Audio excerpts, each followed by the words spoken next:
పేపర్లో చూస్తే diesel petrol ధర ఈ 15 రోజుల కాలంలోనే 4 సార్లు ధరలు పెంచినటువంటి ప్రభుత్వం బీజేపీ ప్రభుత్వం. ఇదే బీజేపీ ఈ 5 రాష్ట్రాల ఎన్నికలు జరగకముందు ఏం చెప్పింది ప్రజలకు? ఈ ఎన్నికల సందర్భంగా మేము ప్రజలకు హామీ ఇస్తా ఉన్నాం, రాబోయే కాలంలో పెట్రోల్ గాని డీజిల్ గాని ₹1 కూడా పెంచాం, ప్రజలకు సామాన్య ప్రజానికానికి భారం పడే విధానాలు తీసుకోం, మేము ప్రజలకు అనుకూలంగా ఉండే పార్టీ మాదని చెప్పేసి పెద్ద పెద్ద ఉపన్యాసాలు మాట్లాడిండ్రు.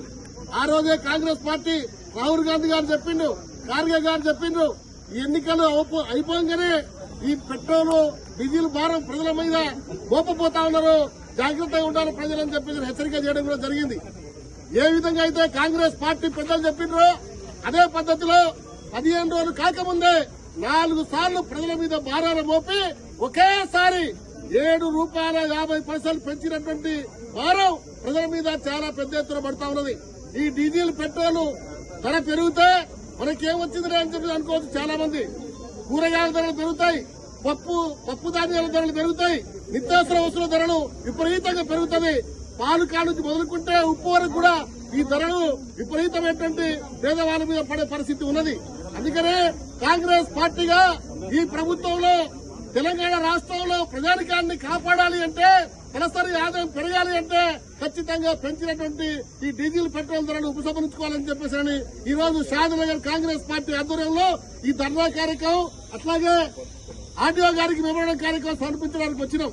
ఇక్కడ మనం గమనించాలి, ఈ రోజు అచ్చేది నాయగి అని చెప్పి చెప్పుకుంటూనే పేద ప్రజలపైన మోయరాని భారాలు మోస్తున్నటువంటి బీజేపీ మతోన్మాద పార్టీ ఈ దేశాన్ని పేదవాళ్లపైన కాల్చుకు తినే విధానాలు తీసుకొస్తా ఉన్నది. పౌరజాతి సంస్థ పెట్టుబడిదారు వర్గానికి ఈ రోజు దాసోహం అంటూ పెట్టుబడిదారు వర్గానికి మన ప్రజల సొమ్మును కూడబెట్టే పరిస్థితిలో నరేంద్ర మోడీ బీజేపీ పాలన సాగుతా ఉన్నది. అందుకనే ప్రజలు గమనిస్తా ఉన్నారు, ఈ బీజేపీ విధానాలను బడా పెట్టుబడిదారి భూస్వామ్య విధానాలకు అనుకూలంగా పరిపాలన సాగిస్తున్న నరేంద్ర మోడీకి వ్యతిరేకంగా చాలా పెద్ద ఎత్తున చాలా పెద్ద ప్రచారం జరగబోతా ఉన్నది.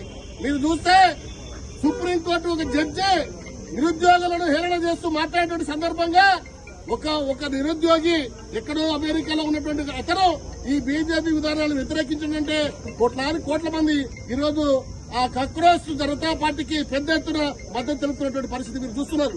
ఆయనను చంపేస్తామని, అదే రకంగా వారిని బీజేపీకి వ్యతిరేకంగా ఎవరైనా మాట్లాడితే దేశద్రోహం చెప్తా ఉన్నారు.